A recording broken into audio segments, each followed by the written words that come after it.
Old Testament survey میرے خیال سے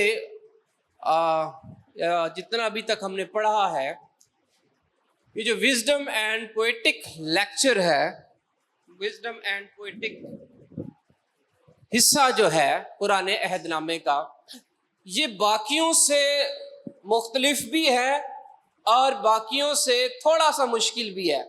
ابھی تک ہم نے پینٹاٹیوک اور ہسٹوریکل بکس پڑھی ہیں، لیکن پینٹاٹیوک بھی بیسیکلی اگر ہم دیکھیں تو ان کا جو سٹائل تھا وہ تاریخی تھی،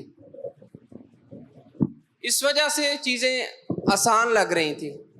لیکن جو پچھلے ہفتے سے ہم نے جن کتابوں کا آغاز کیا ہے، وزڈم اینڈ پوئٹک لٹریچر، خاص طور پر یہ جو شاعری ہے، یہ تھوڑی سی منفرد بھی ہے ابھی تک جو ہم نے پڑھا اس سے، اور مشکل بھی ہے۔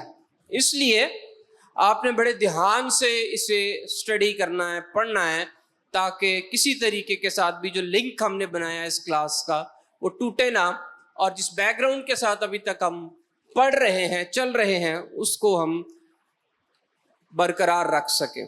آج ہم نے 2 کتابیں پڑھنی ہیں، ایوب اور زبور کی کتاب۔ پرانے عہد نامہ میں یہ انتہائی اہم اور خاص کتابیں ہیں، خاص تو ساری پرانے عہد نامے کی ہیں، لیکن بڑی اہم ہیں، اور جب ہم ان کو پڑھیں گے تو آپ کو پتہ چل جائے گا کہ کافی لحاظ سے یہ کتابیں بڑی اہم کتابیں ہیں، اور اعداد و شمار کے مطابق یہ لمبی کتابیں بھی ہیں۔ ان کا جو مواد ہے وہ کافی لمبا بھی ہے، اس لیے 1 گھنٹہ میں دونوں کو کور کرنا ہمارے لیے ایک چیلنج ہے۔ اس لیے ہم ذرا تھوڑا سا تیزی کے ساتھ جائیں گے، آپ نے بڑی توجہ کے ساتھ ساری باتوں کو سننا ہے۔ آدھے گھنٹے میں ہم ایوب کی کتاب دیکھیں گے اور آدھے گھنٹے میں ہم زبور کی کتاب پڑھیں گے۔ ایوب کی کتاب، ایوب کی کتاب کو The Book of Blessings Through Sufferings بھی کہتے ہیں، اور ایک اور ٹائٹل جو اس کے لیے مستمل ہے The Book of Blessings Through Faith بھی کہتے ہیں، یعنی دکھوں، مشکلات، اظہار ثانیوں کے ذریعہ سے برکت حاصل کرنے کی کتاب، یا دکھوں کے ذریعہ برکت کی کتاب، یا ایمان کے ذریعہ برکت کی کتاب بھی اسے کہا جاتا ہے۔ یہ اس کتاب کے مواد کو دیکھ کر، اس پر دھیان کر کے، یہ مختلف علماء ان کو ٹائٹلز دیتے ہیں۔ ایوب کی کتاب انسانی دکھوں کی حقیقت کے بارے میں ظاہر کرتی ہے کہ انسانی بدن رکھتے ہوئے، اس دنیا میں رہتے ہوئے، یا خاص طور پر ایماندار کی زندگی کے اندر جب دکھ آتے ہیں تو اس کی کیا وجہ ہو سکتی ہے۔ عام طور پر ایک ہی وجہ ہم مانتے بھی ہیں، دیکھتے بھی، اور اگر کسی ایماندار کی زندگی میں ہم دکھ یا کوئی پریشانی دیکھ لیں تو فوراً وہی وجہ ہم بتانا شروع کر دیتے ہیں، اور وہ کون سی وجہ ہوتی ہے؟ گناہ۔ فوراً ہم عدالت کرتے ہیں کہ پتہ نہیں کس وجہ سے یہ پکڑا گیا، اس نے کیا کیا ہے جس کا نتیجہ اس کی زندگی میں یہ نکلا ہے۔ پرانے عہد نامے میں ہمیں ایک یہ پرسپیکٹو ضرور نظر آتا ہے، ایک نظریہ ضرور نظر آتا ہے کہ بعض اوقات گناہ کی وجہ سے سفرنگز، مصیبتیں اور دکھ آتی ہیں، لیکن تھیولوجیکلی، ببلیکل تھیولوجیکلی اس کو تھیمیٹک سٹڈی کے ساتھ اگر آپ دیکھیں، پرانے عہد نامے سے نئے عہد نامے تک پڑھیں، تو مختلف ادوار میں مختلف پرسپیکٹو، نظریے، نکات آپ کو یا وجوہات نظر آتی ہیں ایماندار کی زندگی میں دکھوں کے آنے کی۔ پینٹاٹیوک میں الگ وجہ نظر آتی ہے، ہسٹوریکل کتابوں میں مختلف نظر آتے ہیں پرسپیکٹو، پوئٹک بکس میں مختلف، ایک سے زیادہ نظر آتے ہیں، انبیاء کا جو صحائف ہیں انبیاء کے، وہاں پر مختلف نظر آتے ہیں، گاسپلز میں مختلف نظر آتے ہیں، اعمال کی کتاب میں مختلف نظر آتے ہیں۔ اس طرح مختلف ادوار میں، مختلف دوروں کے اندر مختلف قسم کی وجوہات ہمیں نظر آتی ہیں، اور ایوب کی کتاب اس عمل میں بڑی خاص ہے۔ کیونکہ یہ ایک بڑے زبردست پرسپیکٹو کو بیان کرتی ہے اور ایمانداروں کو ان کو انکریج کرتی ہے کہ دکھوں اور مصیبتوں اور اظہار ثانیوں کا ہر بار آنا اس وجہ سے نہیں ہوتا کہ کوئی گناہ ہوا ہے یا سزا آئی ہے، اس کی کوئی اور وجہ بھی ہو سکتی ہے۔ عقیدے کے لحاظ سے بھی یہ بڑی زبردست تعلیم کتاب دیتی ہے۔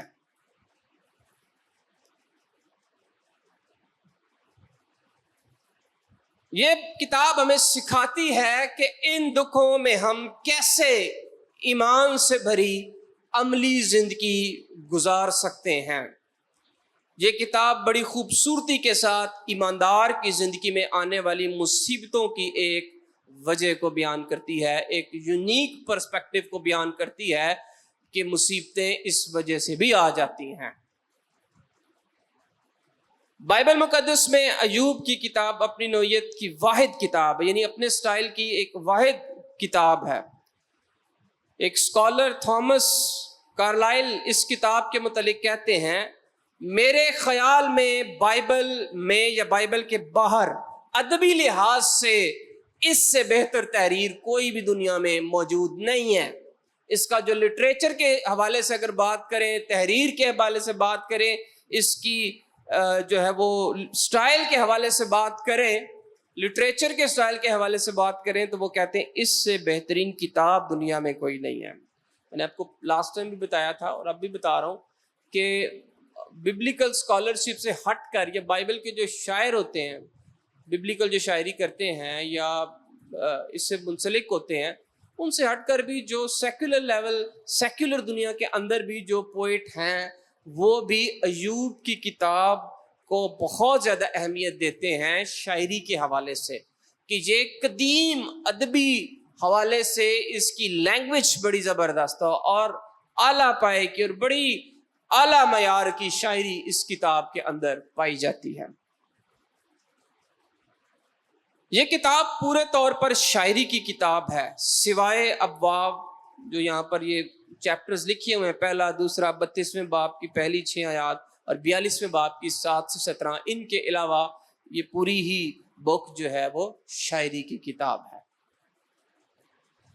ایوب کی کتاب زبان دانی کی خوبصورتی کا بعض اوقات تو بے دین لوگوں نے بھی اعتراف کیا ہے، یہ میں آپ کو بتا چکا ہوں۔ ایک اور انگلستان کے ایک بڑے اعلیٰ پائے کے شاعر تھے، اس نے ایوب کی کتاب کے بارے میں کہا، یہ قدیم و جدید ادب میں سب سے اعلیٰ نظم ہے۔ اچھا جی، اہم بات اس کی آتھرشپ کے بارے میں اگر ہم بات کریں تو اس کی آتھر شیپ یا اس کا جو مصنف ہے اس کے بارے میں 3 اہم نام سامنے آتے ہیں۔ ویسے تو یہاں پر اور بھی نام لکھے ہوئے ہیں جن کو کینڈیڈیٹ بتایا جاتا ہے، لیکن 3 اہم نام ہیں جو کہ اس کے آتھر کے حوالے سے، اس کی مصنف کے حوالے سے جس نے یہ کتاب لکھی ہے۔ پہلے نمبر پر ایوب خود، کیونکہ اس کے اندر جو مواد پایا جاتا ہے اس کتاب کے اور گفتگو جو پائی جاتی ہے وہ یہ ظاہر کرتی ہے کہ اس کتاب کا لکھنے والا خود ایوب تھا۔ لیکن یہودی روایات کے مطابق، کیونکہ واضح طور پر نہیں لکھا ہوا، جیسے بہت سی کتابوں کے اندر آپ کو واضح طور پر بھی نام مل جاتا ہے مصنف کا، بعض میں واضح طور پر نہیں ملتا لیکن تھوڑا سا پڑھنے سے مل جاتا ہے۔ تو اس کتاب میں نام واضح طور پر نہیں لکھا گیا کہ کس نے یہ کتاب لکھی ہے، لیکن یہودی روایت کے مطابق یہ موسیٰ نے کتاب لکھی ہے، موسیٰ اس کا مصنف ہے۔ بعض لوگوں کا خیال ہے کہ الیہو جو کہ اس کتاب میں ایک 4تھ پرسن آتا ہے، 4تھا پرسن آتا ہے اور اس کی بھی گفتگو آپ کو نظر آتی ہے، مکالمے میں بات چیت نظر آتی ہے، وہ ہے سلیمان ہے، حزقیہ ہے، عزرا ہے یا کوئی اور گمنام یہودی جو 500 سے 200 قبل از مسیح کے درمیان کسی وقت رہتا تھا۔ یا بذات خود ایوب نے یہ کتاب لکھی ہے۔ اس کتاب کے اندر موجود جو واقعات ہیں، ایوب اس کی زندگی میں جو واقعات ہوئے ہیں، جو وہ مشکلات سے، دکھوں سے گزرا ہے، اس کے بعد بائبل بیان کرتی ہے ایوب کی کتاب میں ہی کہ وہ تقریباً 100 جو وہ اس کی عمر بتائی جاتی ہے وہ 140 اضافی سالوں تک زندہ رہا تھا. 140 ایئرز اس نے زندگی گزاری اس کے بعد. اور وہ تمام واقعات اور گفتگو کے تجربے سے گزرا، اس لیے بہت ممکن ہے کہ وہی اس کتاب کا مصنف ہو. اب یہ آتھرشپ کے حوالے سے اور سن تصنیف کے حوالے سے یہ کافی پرابلمیٹک کتاب ہے. پرابلمیٹک اس حوالے سے کہ آراء بہت پائی جاتی ہیں، خیال بہت پائے جاتے ہیں، ویوز بہت پائے جاتے ہیں. اس پہ اسکالرشپ کے اندر بحث بہت زیادہ ہے اس کے مصنف پہ اور اس کی سن تصنیف پہ. لیکن اس کے ساتھ ساتھ اس کے الہامی ہونے پر کوئی بحث نہیں ہے کہ یہ الہامی ہے یا نہیں ہے. لیکن آتھرشپ اور اس کی سن تصنیف پر ضرور بحث ہے. اگر ہم موسیٰ کے ساتھ جائیں تو پھر ہم کون سے سال میں اس کی سن تصنیف بنتی ہے؟ 5 کتابیں آپ نے موسیٰ کی پڑھی ہے نا، تو کون سے ایئر میں تھی وہ؟ 400. Very good. ہاں جی، 5 کتابیں بھول گئی ہیں. پہلی پینٹاٹیوک موسیٰ نے لکھی تھی نا، تو ان کی آپ نے دیکھا کہ ویریشن جو ڈیٹس میں آئی تھی تقریباً 1400 قبل از مسیح کے آس پاس آ رہی تھی ڈیٹس ان کی ساری. تو اگر تو موسیٰ نے لکھی ہے تو پھر یہ ڈیٹ ہے. اگر ایوب نے لکھی ہے تو پھر 2000 یا 2200 قبل از مسیح ہے. اور اگر سلیمان نے لکھی ہے تو پھر یہ تقریباً 950 قبل از مسیح کے آس پاس کسی وقت میں لکھی گئی ہے.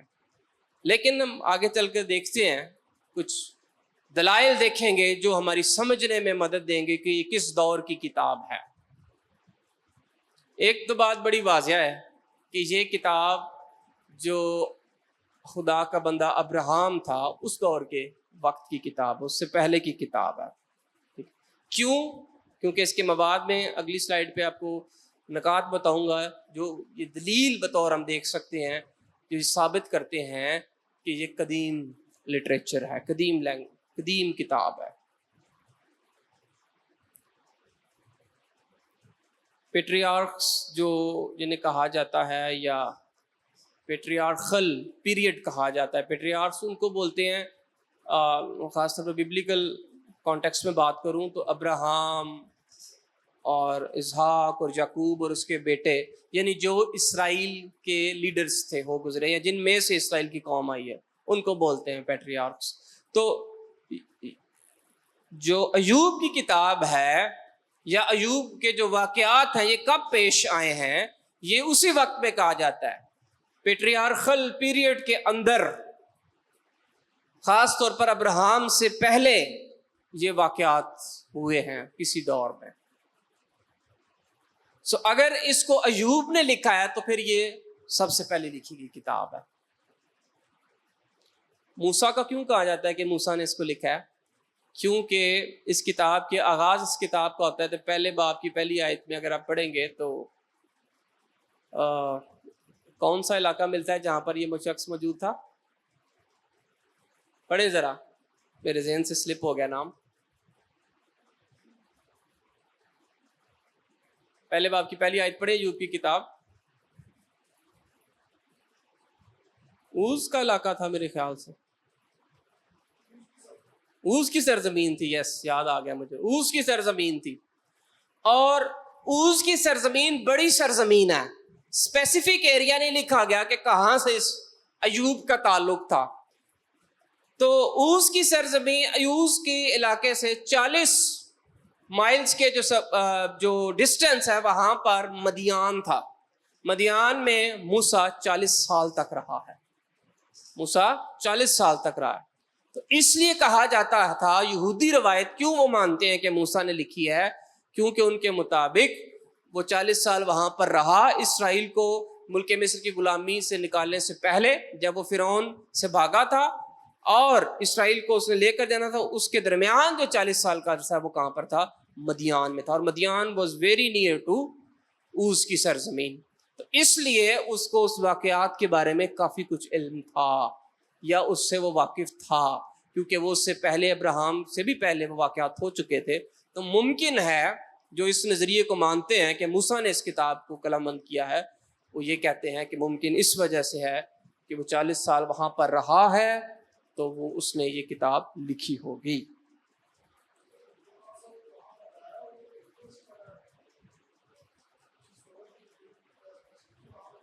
دیکھیں، لکھے جانے سے پہلے میں آپ کو ایک بات بتاتا ہوں، تاریخ کا ڈسٹنس ضرور ہے ابراہم سے موسیٰ تک، ابراہم سے موسیٰ تک۔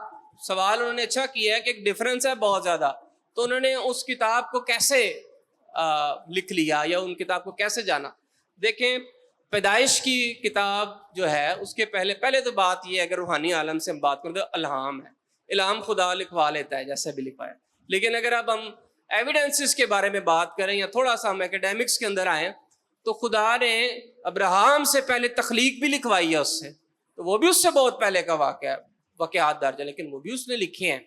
اور دوسری بات، اس دور میں لکھے جانے سے پہلے اورلی سٹوریز جو ہیں یا واقعات جو ہیں وہ موو کرتے تھے، زبانی کلامی جو ہیں وہ باتیں گھومتی تھیں لوگوں کے اندر، پھیلی جاتی تھیں، سو قلم بند وہ بعد میں کی جاتی تھی۔ اور تیسری وجہ ایک اور آپ کو بتا دوں کہ موسیٰ کے حوالے سے یہ بھی ہے کہ ایوب نے لکھی ہیں، جیسے میں نے لاسٹ ٹائم آپ کو بتایا تھا، لیکن اس کتاب کا جو آغاز ہے اور اختتام ہے وہ موسیٰ نے لکھا ہے، یہ بھی اس کے بارے میں کہا جاتا ہے۔ لیکن ہم کسی ایک چیز پر 100% اس لیے نہیں کہہ سکتے کیونکہ بہت پرانی ہسٹری ہے، اور کیونکہ اسکالرشپ بھی خیال ہی پیش کرتی ہے، 100% نہیں کہتی، تو اس لیے آپ کو سارے جو ویوز ہیں ان کا پتہ ہونا ضرور ہے۔ یہ کیونکہ جب یہ الہامی کتاب بھی نہیں ہے تو اس کو ایڈ کیوں کیا گیا ہے؟ سوال تو یہ پیدا تھا کہ موسیٰ کو کیا ضرورت پڑی کہ اس نے یہ کتاب جو ہے لکھی؟ باقی تو چلو، میں نے کب کہا یہ الہامی کتاب نہیں ہے؟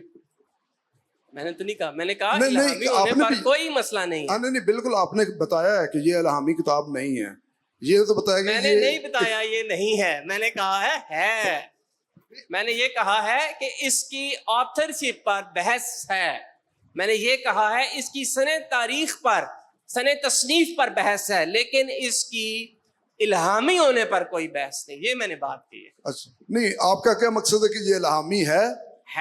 یہ کہہ رہا ہوں، میں تو کہہ رہا ہوں ہے۔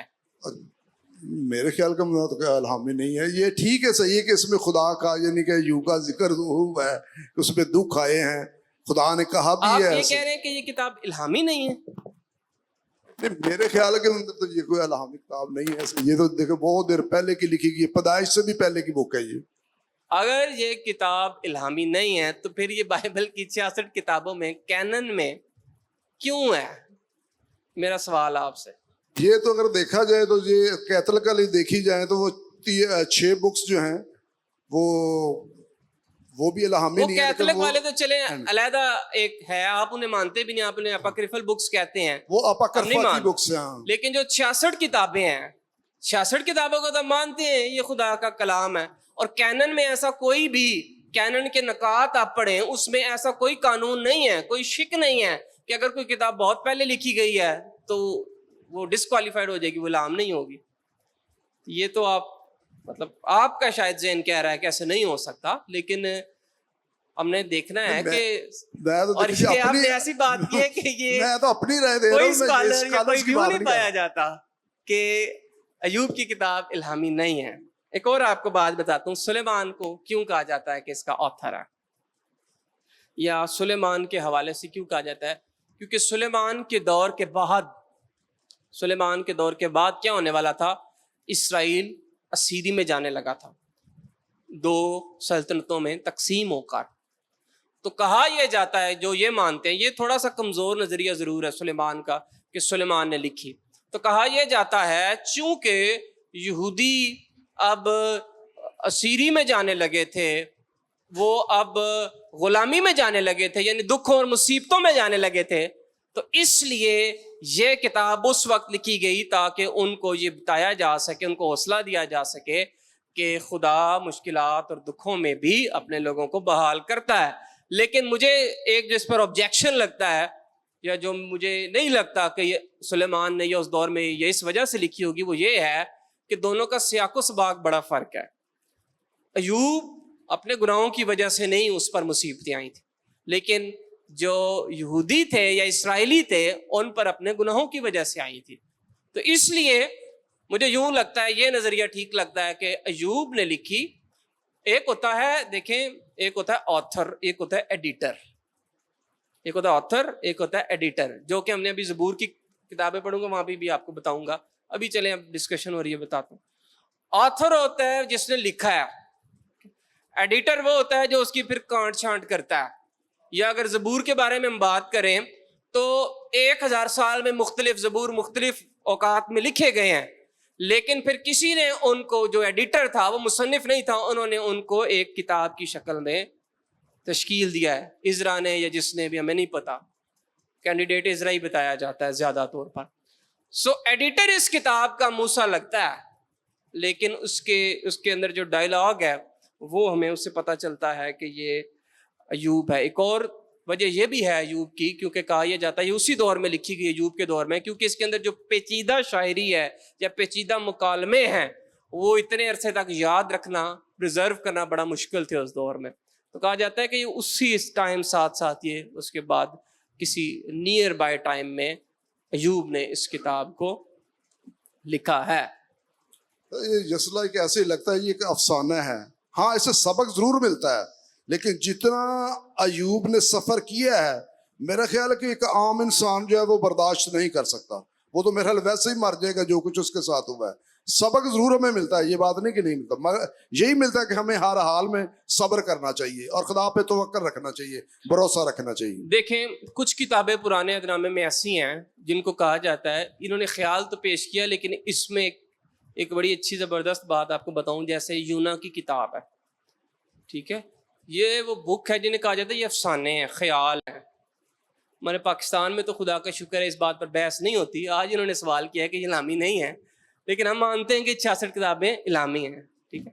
لیکن اگر آپ ویسٹ میں چلے جائیں گے، خاص طور پر اگر یونا کی کتاب، یہ بکس ہیں، ان پر کہا جاتا ہے کہ یہ ایکچولی یہ واقعات نہیں ہوئے، لیکن سمجھانے کے لیے صرف یہ لکھا گیا، ٹھیک ہے.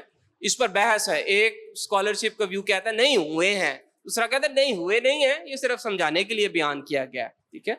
تو لیکن بطور ایک ایماندار ہوتے ہوئے یا بائبل کا طالب علم ہوتے ہوئے مجھے میرا پورا ایمان ہے کہ یہ 66 کی 66 یہ بھی کتاب، یونا کی کتاب 100% الہامی ہے اور یہ واقعات ہوئے ہیں. اب یہ کیوں افسانہ نہیں ہے، آپ کی بات پر آتے ہیں. یہ بھی آپ کو آگے جا کے اس میں ایسے جو واقعات ہوئے ہیں، ایوب کی کتاب میں ایسی باتیں لکھی ہوئی ہیں جو یہ ثابت کرتی ہیں کہ یہ اس وقت واقعات ہوتے تھے یا یہ روایات اس وقت رائج تھیں جب ابراہام کا دور تھا، جو اس بات کو ثابت کرتے ہیں کہ یہ واقعی یہ ابراہام کے دور میں ہوئے ہیں واقعات. اور نیو ٹیسٹامنٹ بھی اس کی گواہی دیتا ہے. ایوب صابر کا تو تم نے سنا ہے، یا ایوب صابر کو یاد رکھو، یعقوب کا خط وہ بیان کرتا ہے، ٹھیک ہے. یعقوب کے خط کے علاوہ پولس رسول کرنتھس کے خط میں اس کو کوٹ کرتا ہے. سمجھ رہے ہیں بات؟ تو اگر وہ کوٹ کر رہے ہیں نئے عہد نامے کے مصنفین، تو کیا انہوں نے الہام کو ثابت کرنے کے لیے غیر الہامی جو تحریریں ہیں انہیں شامل کرنا تھا، اور انہوں نے کہنا تھا جو الہام لکھتے ہوئے کہ اس غیر الہامی کتاب کے بندے کو یاد رکھو اور اس سے سبق لو. نیو ٹیسٹامنٹ اس کی اتھارٹی کی گارنٹی دے رہا ہے.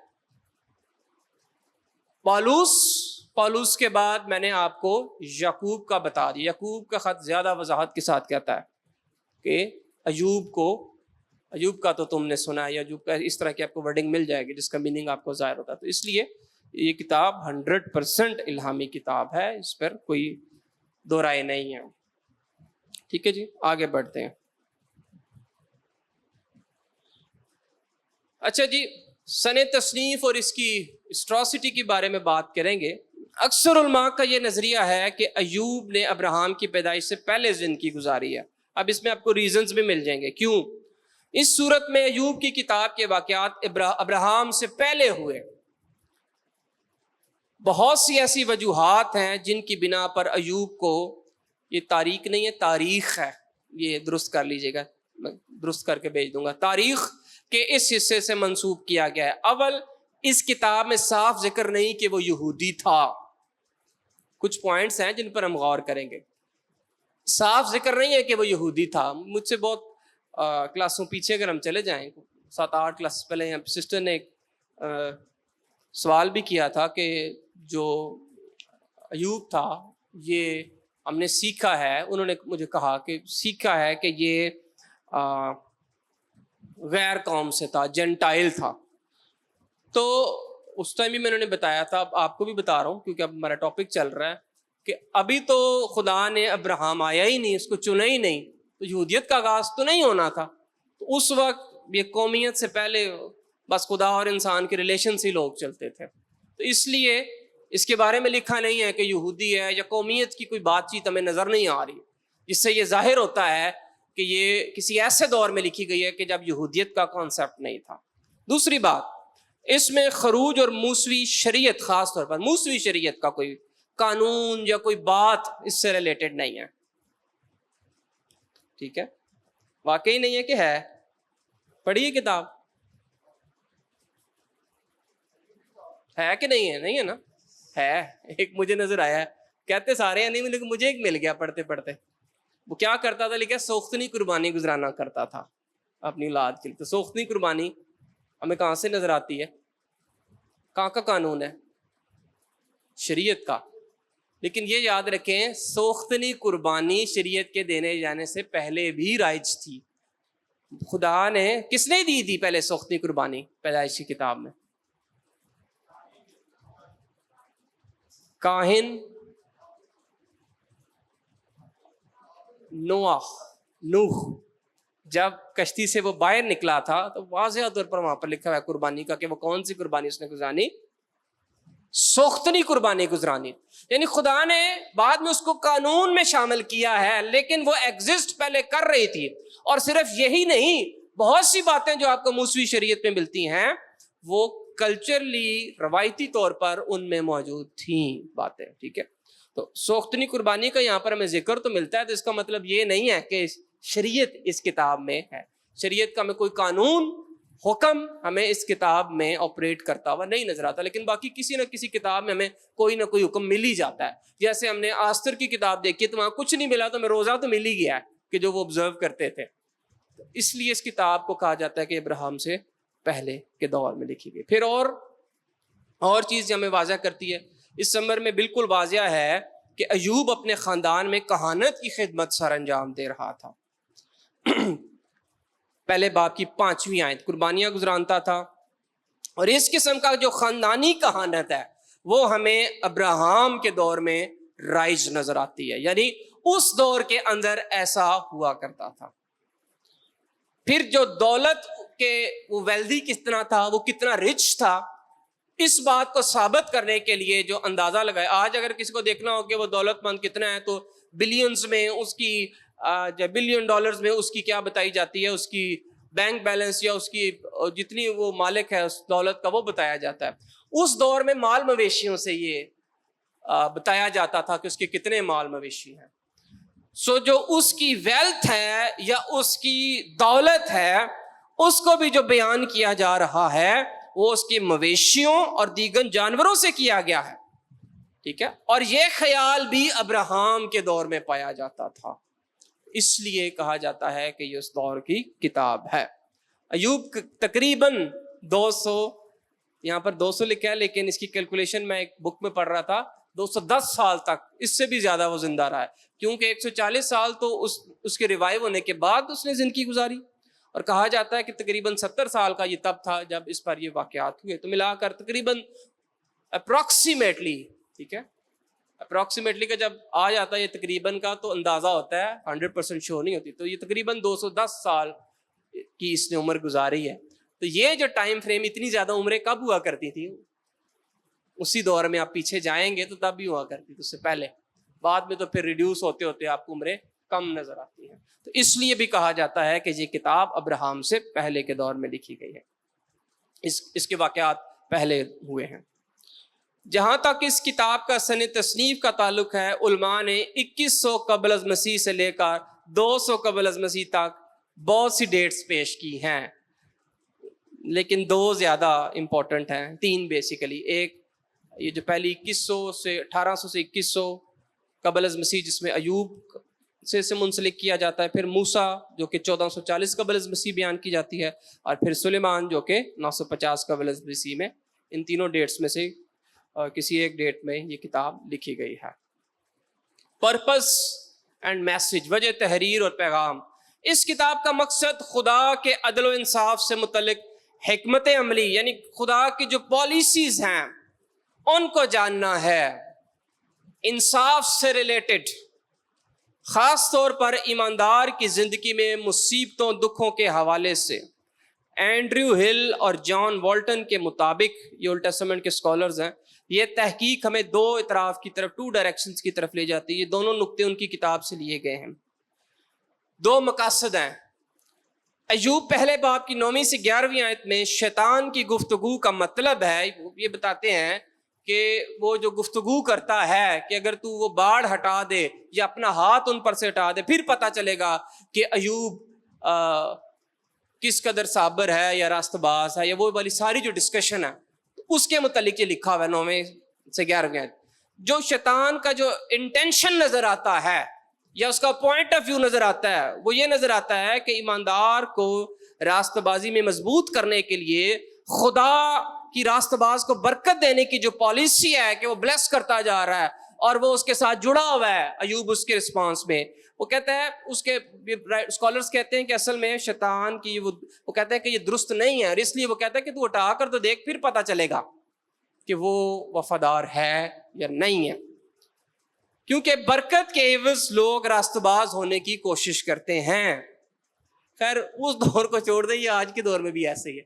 بہت سے لوگ آج بھی آتے ہیں چرچ کو، کوئی ایسی چیز جگہ بنائی ہوئی ہے جہاں پر کوئی لائک ATM مشین آنا ہے، تھوڑی سی منت سماجت کرنی ہے خدا سے، کوئی لے کر پھر چلے جانا ہے. برکتیں یعنی برکتوں والے، بس ہم تعلق اور خدا کی محبت اور سیکریفائس کو جو یسوسی نے کیا اس کو انڈرسٹینڈ نہیں کرتا. تو اس لیے کہا جاتا ہے کہ شیطان بھی پرسپیکٹو رکھ رہا تھا، یعنی خدا سے تعلق کی وجہ نہیں بلکہ برکت کی وجہ سے لوگ راستہ باز بننے کی کوشش کرتے. شیطان اپنے نقطہ نگاہ کو درست ثابت کرنے کے لیے کہتا ہے کہ ایوب سے ہاتھ اٹھا لے اور پھر دیکھتے ہیں کہ وہ وفادار ہے یا نہیں ہے. اینڈریو ہل اور جان والٹن کے مطابق یہ ایوب کا امتحان نہیں بلکہ خدا کی جو پالیسی تھی یا ریلیشن تھا اس پر سوال تھا. ایوب کا تعجب کہ خدا کیسے راستہ باز کی آزمائش کی اجازت کر دے سکتا ہے یا کر سکتا ہے، ایک بار پھر سے خدا کی حکمت عملی پر سوال ہے. اس کتاب کا مقصد یہ بیان کرنا نہیں ہے کہ خدا نے ثابت کیا کہ ایوب کامل ہے، پہلے اس کو لکھ دیا گیا تھا کہ وہ راستہ باز اور کامل ہے، ٹھیک ہے، بلکہ حقیقت میں یہ بیان کرنا ہے، یعنی کہ جو کوئی ریڈر پڑھتا ہے کتاب کو اس کو پہلے ہی پتہ چل جاتا ہے ایوب کے بارے میں فرسٹ چیپٹر میں کہ he was very good with God, وہ جسٹ تھا، رائٹ اپ رائٹ تھا خدا کے ساتھ. لیکن اس کتاب میں حقیقت میں یہ بیان کرنا ہے، تھیولوجیکلی اس کا میسج یہ ہے کہ ایوب نے دکھوں میں بھی وفادار رہ کر یہ ثابت کیا کہ جو خدا کی پالیسی ہے جس پر ابلیس یا شیطان کویسچن اٹھا رہا تھا وہ بالکل راست ہے. ایوب صرف برکتوں کی وجہ سے خدا کے ساتھ راست نہیں چل رہا تھا بلکہ وہ دکھوں میں بھی خدا کے ساتھ راست ہی ٹھہر رہا تھا.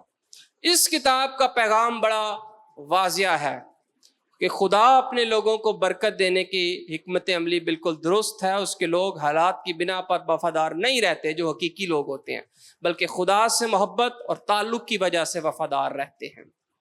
ایک اور پیغام اہم ہے کہ خدا کا یہ فرض نہیں ہے، یہ بات مجھے اچھی لگی. ایک اور اہم بات یہ بھی ہے، ہمارے سیکھنے کے بھی ہے یا کلیسیاؤں کے سیکھنے کے لیے بھی ہے، کہ خدا کا یہ صرف فرض خدا کا یہی نہیں ہے کہ بس ہمیں برکتیں ہی دیتا جائے. ہم جیسے سوالات اٹھاتے ہیں، بعض لوگ سوال اٹھاتے ہیں کہ اکثر لوگ مجھے کہتے ہیں، ایک شخص تھا اس کے نا فنانسز نہیں ٹھیک ہو رہے تھے، تو وہ مجھے کہتا تھا کہ یہ راول پنڈی کی بات ہے، کافی ٹائم پہلے کی بات، کہ خدا نے وعدہ کیا ہے کہ تم میری عبادت کرنا، میں تیری روٹی اور پانی پر برکت دوں گا. یہ عبادت بھی کری جا رہے ہیں بڑے دل نال، حالات ساڈے پھر بھی نہیں ٹھیک ہو رہے، میں بہت تنگ زندگی گزار رہا ہوں. اصل میں ہمارا سوچ اور پرسپیکٹو درست ہونا چاہیے. اگر ہمارا آنے کا مقصد یہ ہے کہ ہم جائیں گے تو بس برکتیں ہی لینی اور بحال ہی ہونا ہے, تو پھر یاد رکھیں مشکلات آ سکتی ہیں. اگر پرسپیکٹو یہاں سے آپ کا درست ہوگا, آپ ریلیشن شپ اپنا خدا کے ساتھ درست کریں, یہ بلیسنگز پیچھا کرتی ہیں آپ کا خود جب آپ خدا کے ساتھ درست ہوتے ہیں.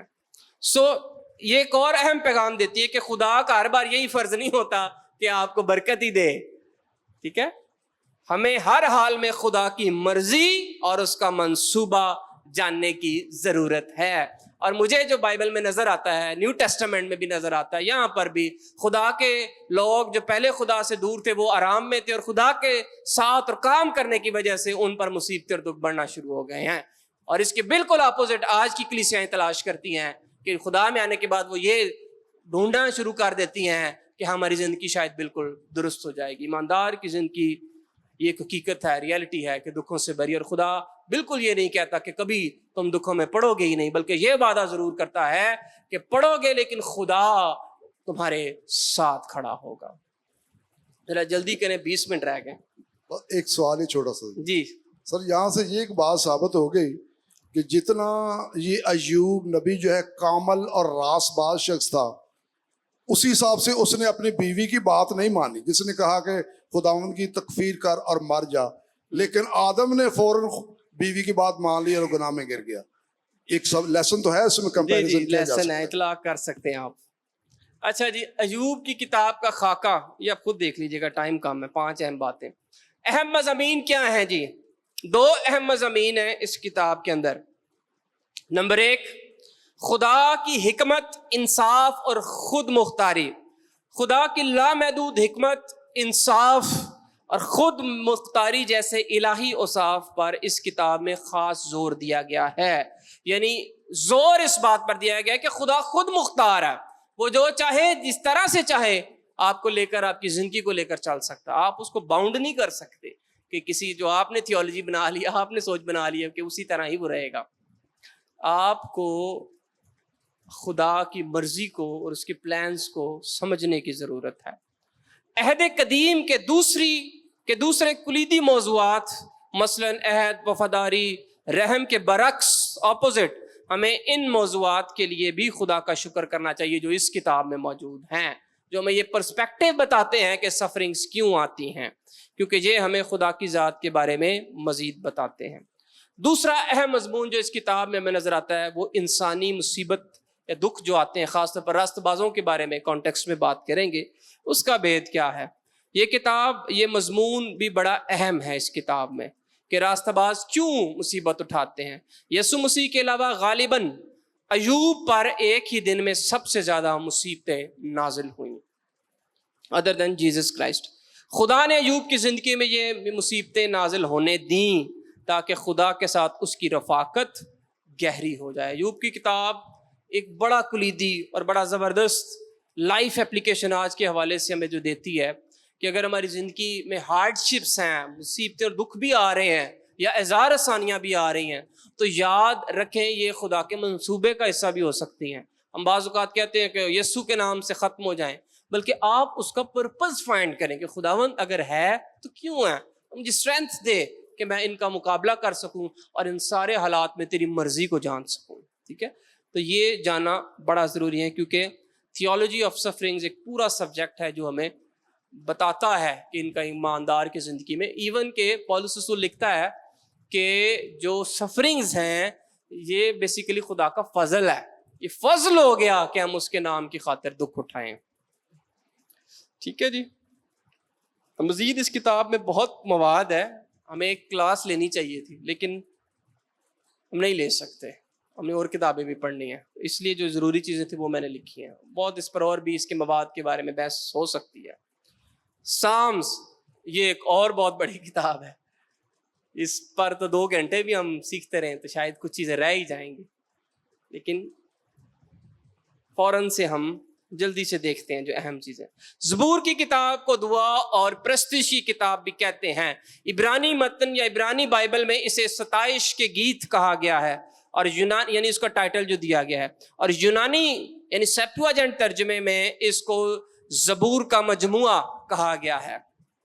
یہ پرانے عہد نامے کی ان کتابوں میں سے ایک ہے جنہیں آپ کو پتہ ہے بہت زیادہ پسند بھی کیا جاتا ہے، پڑھا بھی جاتا ہے، لیکن یہ کتاب کینن کے حوالے سے کافی پیچیدہ ہے، کافی مشکل کتاب ہے۔ اگر آپ کینونیکلی بات کریں، اس کی اتھینٹسٹی کے بارے میں بات کریں تو مصنف، اس کی ترتیب، اس کی تھیولوجی، اس کی تفسیر، اس کے ایپلیکیشن سے متعلقہ پیچیدگیاں اسے ایک مشکل کتاب بھی بنا دیتی ہیں۔ ان مشکلات کے برعکس ہر زمانے کے لوگوں نے ان زبوروں سے تسلی اور شادمانی ہی پائی ہے اور اپلفٹ ہوئے ہیں انہیں پڑھ کر۔ زبور کی کتاب حوصلہ افزائی کرتی ہے کہ جب ہم خدا کو اول درجہ دیتے ہیں اور ایسی زندگی گزارتے ہیں جو خدا کو پسند ہو، تو اس کے عوض خدا ہمارے دشمنوں کو شکست دیتا ہے اور ہمیں سرفراز کرتا ہے۔ زبور کی کتاب کو بائبل مقدس کا دل بھی کہا جاتا ہے، ہارٹ بھی کہا جاتا ہے۔ کیوں کہا جاتا ہے؟ اس وجہ سے نہیں کیونکہ یہ بائبل مقدس کے سینٹر میں یا سینٹرل پوائنٹ پر ہے، بلکہ اس لیے کیونکہ ایک ایسے دل کے بارے میں بیان کرتی ہے جو خدا کے ساتھ محبت رکھتا ہے، یعنی اس کے بیان ایسی ہمیں سچائیوں سے آگاہ کرتے ہیں۔ ایک ایسے شخص کے بارے میں زیادہ تر آپ کو پتہ ہے کہ زیادہ زبور جو ہیں وہ داؤد کے ہیں، جس کا دل خدا کی محبت سے سرشار۔ موضوعات کے حوالے سے یہ ایک بڑی وسیع کتاب ہے، اس میں مختلف مضامین پر بات کی گئی ہے، مثلا خدا اور تخلیق، جنگ، پرستش، حکمت، گناہ، برائی، عدالت، انصاف اور مسیح یعنی یسوع مسیح کے آنے کے بارے میں بھی اس کے بارے میں پروفیٹک لٹریچر موجود ہے۔ یہ کتاب دعاؤں، نظموں اور حمد کے گیتوں کا مجموعہ ہے۔ قدیم اسرائیلی جو تھے، کچھ زبور ایسے ہیں، کچھ ایک پورشن زبوروں کا ایسا ہے کہ وہ اپنی عبادات میں، جو ان کی ورشپ سیشنز ہوتے تھے، عبادات ہوتی تھی ان میں ان زبوروں کا استعمال کیا کرتے تھے۔ مصنف کے بارے میں بات کریں تو زبوروں کے بھی آپ کو پتہ ہے اکثر تو یہی کہا جاتا ہے داؤد کے زبور، لیکن داؤد کے صرف اس میں 73 زبور ہیں، باقی اور لوگوں کے زبور ہیں، کچھوں کے تو پتہ ہی نہیں ہے کن کے زبور ہیں، لیکن 73 زبور، 73 زبور داؤد کے نام سے منسوب ہیں، 12 آصف کے، 10 بنی کورہ، 2 سلیمان، ایک موسیٰ، ایتان، ہیمان اور عزرا سے۔ یہ کون تھے؟ یہ آصف اور بنی کورہ یہ وہ لوگ تھے جو ورشپ سیشن کو لیڈ کرتے تھے۔ آصف جو ہے وہ میوزیشن، چیف میوزیشن کہا جاتا ہے، اور جو بنی کورہ اور اس کے سنس کے بارے میں لکھا گیا ہے، یہ بیسیکلی ورشپر سے جو گایا کرتے تھے۔ تو اس حوالے سے یہ وہ لوگ ہیں جنہوں نے اور یہ داؤد کے دور کے اندر یہ زبور لکھے ہیں۔ پھر موسیٰ اور ایتان اور ہیمان اور عزرا کا بھی ذکر ملتا ہے۔ تقریباً 1/3 زبوروں کے مصنفین کا ہمیں نام بھی نہیں پتا، تقریباً 49 زبور ایسے ہیں جنہیں میں نہیں پتا کہ کس نے لکھے ہیں۔ زبور کی کتاب موسیٰ سے عزرا تک تقریباً 1400 سے قبل از مسیح سے 400 قبل از مسیح تک 1000 کے حصے میں لکھی گئی ہے، 1000 کی ڈیوریشن ٹائم پیریڈ میں لکھی گئی ہے۔ اس کے مختلف مصنف ہیں، ایڈیٹرز بھی ایک سے زیادہ ہیں، ٹھیک ہے، لیکن زیادہ تر جو کینڈیڈیٹ پیش کیا جاتا ہے کہ جس نے ان ساروں کو ایک کتابی شکل میں جو ہے وہ جلد کی صورت میں تشکیل دیا ہے، وہ کہا جاتا ہے کہ عزرا، اور بھی نام ہے، عزرا بھی ایک نام پیش کیا جاتا ہے۔ عزرا اس لیے زیادہ صحیح لگتا ہے یا زیادہ لگتا ہے کہ یہ درست ہے کیونکہ عزرا نے پرانے نامے کا کینن اس کو بھی تشکیل دیا تھا، تو اس حوالے سے لگتا ہے، اور پڑھا لکھا شخص تھا، قائن تھا، شریعت سے واقف تھا، تو اس لیے لگتا ہے کہ یہی تھا۔ اچھا جی، کمپوزیشن، اس کتاب کی جو کمپوزیشن ہے وہ کس طرح سے اس کو ترتیب دیا گیا ہے۔ زبوروں کی ترتیب تاریخ وار نہیں ہے، یعنی ایسے نہیں ہے کہ جو پہلے زبور لکھا گیا تاریخی لحاظ سے اس کو پہلے نمبر دے دیا، جو اس کے بعد لکھا گیا اس کو دوسرا، پھر تیسرا، ایسے نہیں ہے، ٹھیک ہے۔ کچھ زبور اب جیسے یہاں پر لکھا بھی ہوگا، ہاں جی، سب سے پرانا زبور کہا جاتا ہے جو پہلے لکھا گیا وہ زبور 90 ہے، 90، اور سب سے جو بعد میں لکھا گیا یہ حالیہ ہے وہ زبور 137 ہے، 137 ہے۔ موسیٰ کی پہلی 5 کتابوں کی طرح زبور کی کتاب بھی 5 چھوٹی کتابوں پر مشتمل ہے۔ عبرانی اگر آپ اس کو دیکھیں گے تو اس کے اندر چھوٹی چھوٹی یہ ڈویژنز آپ کو نظر آئیں گے، ڈویژن آپ کہہ لیں، حصے آپ کہہ لیں سادہ طور پہ۔ زبوروں کو بعض اوقات یہودیت میں پوئٹک پینٹاٹوک بھی کہتے ہیں. پوئٹک پینٹاٹوک کیوں کہتے ہیں؟ کیونکہ اس کی جو درجہ اس کی جو ترتیب ہے، یہ حصے ہیں. مزید ایک زبور کی کتاب ہے اور اس میں مزید آگے 5 حصے ہیں، اس لیے اس کو ایکیڈیمکس میں پوئٹک پینٹاٹوک بھی کہتے ہیں. پینٹاٹوک 5 نا آپ کو بتایا تھا، 5 کتابوں کا مجموعہ پینٹاٹوک کہلاتا ہے، اس لیے اس کو بھی پوئٹک پینٹاٹوک کہتے ہیں. پینٹاٹوک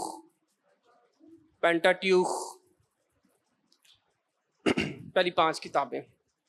اچھا جی، وہ 5 حصے کون کون سے ہیں؟ پہلی کتاب، پہلے 41 زبور ہیں.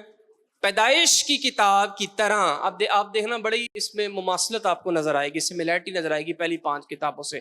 جو آؤٹ لائن ہے اس کی زبور کی ڈویژنز ہے، وہ پہلی کتابوں سے بڑی آپ کو اس میں سملیرٹی نظر آئے گی. اچھا جی، پہلی کتاب پہلے 41 زبور ہے. پیدائش کی کتاب کی طرح اس حصے میں تخلیق اور انسان کے بارے میں بات ہے. جو پہلے 41 زبور ہیں ان میں آپ کو تخلیق کے بارے میں، انسان کے بارے میں، ٹھیک ہے، اینتھروپولوجی کے بارے میں زیادہ باتیں نظر آئیں گی. ایسے نہیں کسی نے ان کو پوئٹک پینٹاٹیوک کہہ دیا، کسی نے بڑا کام کیا. میں جب اس کو پڑھ رہا تھا مجھے بڑا اچھا لگ رہا تھا کہ کسی مرد خدا نے بڑی اس ڈویژن پر کام کیا. دوسری کتاب 42 زبور سے 72 زبور تک ہے. خروج کی کتاب کی طرح اس حصے میں رہائی اور چھٹکارے کے بارے میں بیان کیا گیا. آپ کو پتا نا خروج کی کتاب میں ڈیلیورنس، بک آف ڈیلیورنس بھی کہتے ہیں اس کو. تو ان زبوروں کے اندر بھی آپ کو رہائی اور چھٹکارے کے بارے میں بیان ملے گا. تیسری کتاب زبور 73 سے 89 تک ہے. اور تیسرے نمبر پر کون سی کتاب ہے؟ احبار. احبار کون سی کتاب ہوتی ہے؟ پاکیزگی کی کتاب. احبار کی کتاب کی طرح اس حصے میں پاکیزگی اور پناہ گاہ کے بارے میں، خدا ہماری پناہ گاہ ہے، کے بارے میں بیان کیا گیا ہے. چوتھی کتاب زبور 90 سے 106 زبور تک ہے اور گنتی کی کتاب کی طرح اس حصے میں خدا کی وفاداری کے بارے میں بیان کیا گیا ہے. کیونکہ گنتی کی کتاب میں ایک نسل ختم ہو گئی تھی پہلی مردم شماری کے بعد، پھر دوسری خدا وفادار تھا تو اس نے ان کی نسل کو دوبارہ گنا اور ان کو جانے کے لیے تیار کیا. تو اس حوالے سے وفاداری. پانچویں کتاب 105 سے 150 زبور تک ہے جو استثنا کی کتاب کی طرح اس میں کلام اور پرستش کے بارے میں بیان کیا گیا. استثنا کی کتاب میں بھی کلام یعنی شریعت کو ریپیٹ کیا گیا تھا، یہاں پر بھی آپ کو کلام کے بارے میں، اور خاص آپ کو پتہ ہے 119 زبور بڑا مشہور ہے اس حوالے سے.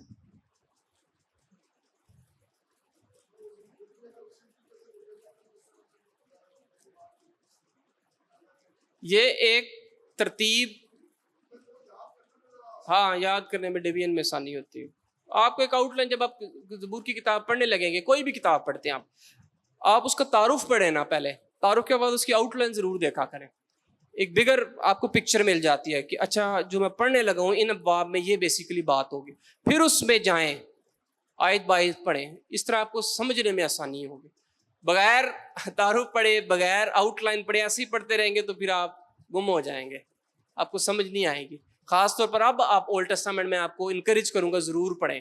اس سروے پڑھنے کے بعد اب آپ کو سمجھ زیادہ اور آسانی کے ساتھ آئے گا.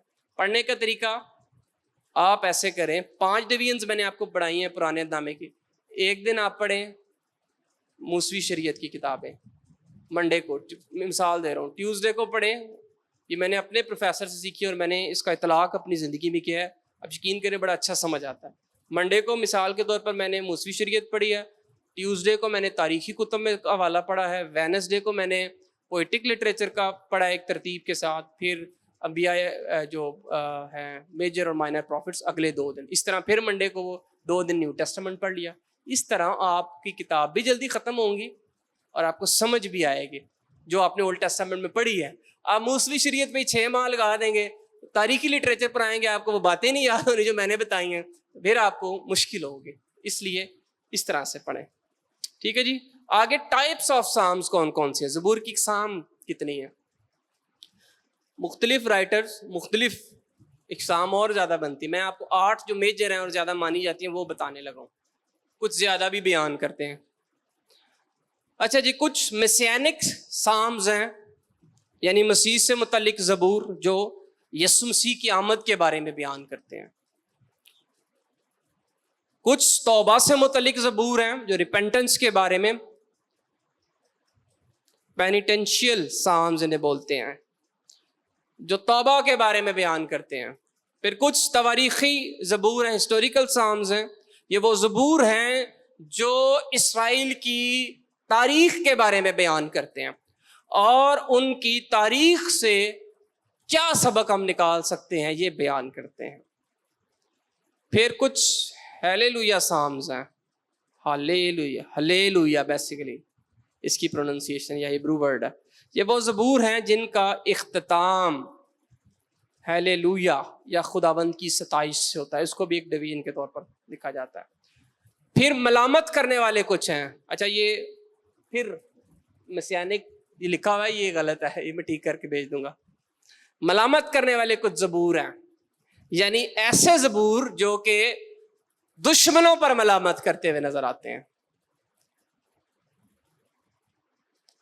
پھر کچھ ہدایتی زبور ہیں جو ہدایت دیتے ہوئے نظر آتے ہیں. مختلف موضوعات پر ہدایات آپ کو ملیں گے.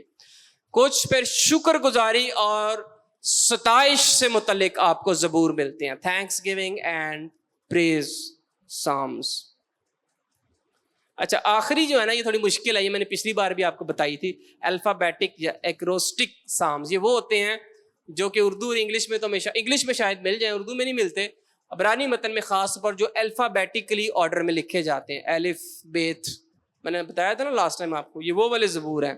لیکن ان کی تشریح تھوڑی مشکل ہے، ان پر ابھی کام جاری ہے کہ یہ اس دور میں کیوں ان کو اس ترتیب سے لکھا گیا تھا، یا ان خاص زبوروں میں زبور 119 میں بڑی مثال اور بھی زبور ہیں کیوں ان کو اس ترتیب کے ساتھ لکھا گیا ہے.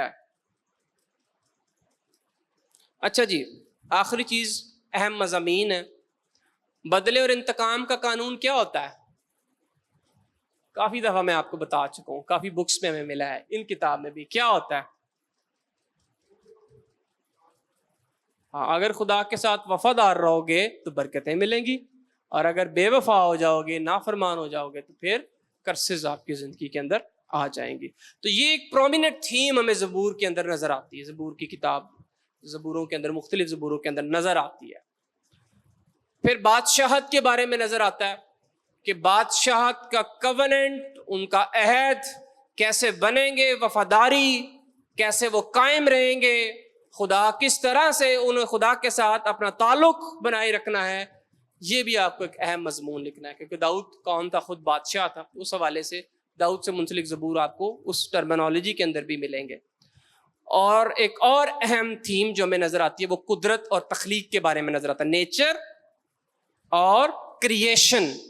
اب اس کا کانٹیکسٹ ہے، جو کنانی اور مختلف اور مذاہب کے لوگ تھے، ان کے جو دیوتا ہوتے تھے ان کو وہ فصلوں سے یا موسم سے کہتے تھے کہ ان پر وہ اختیار رکھتے ہیں. کیوں؟ کیونکہ جو اسرائیلی تھے بیسیکلی ان کا جو پرائمری کام تھا یہ ایگریکلچر تھا، یہ زراعت کا کام کرتے تھے.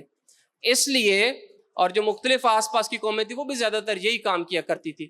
تو وہ کہتے تھے کہ ہمارے پیداوار یا برکت دینے کا جو عمل ہے وہ خدا اسی طرح دیتا ہے کہ ان کی زمین جو ہے وہ فصل دینا بہت زیادہ شروع کر دیتی ہے. اور لعنت اس کیس میں جب زمین فصل دینا قید پڑ جاتا ہے اور فصلیں نہیں دیتی، اس طرح وہ برکت اور جو لعنت ہے وہ موو کرتی تھی، ٹھیک ہے، اسپریڈ ہوتی تھی. تو اگر موسم اچھا رہے گا فصلوں کے زمین کے مطابق یا فصلوں کے مطابق اور بارش ہوگی وقت پر، تو فصلیں کیا ہوں گی؟ زیادہ ہوں گی. تو بت پرست قوموں کا یہ ماننا یہ تھا، وہ برکت اور بحالی کے لیے وہ اپنے ان دیوتاؤں کی پوجا کیا کرتے تھے.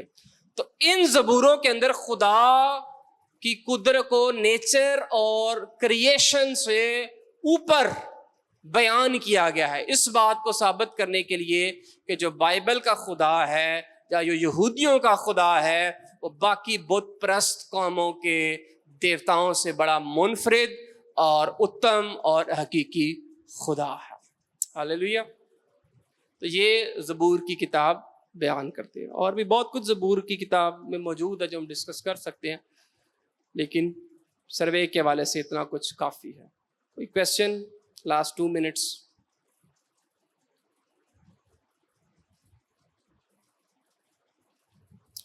چلیں، thank you so much, God bless you. Next week پھر ہم 3 کتابیں کریں گے، ٹھیک ہے جی، جو سلیمان نے لکھی ہیں تینوں، اور ان پر پھر بات کریں گے. God bless you.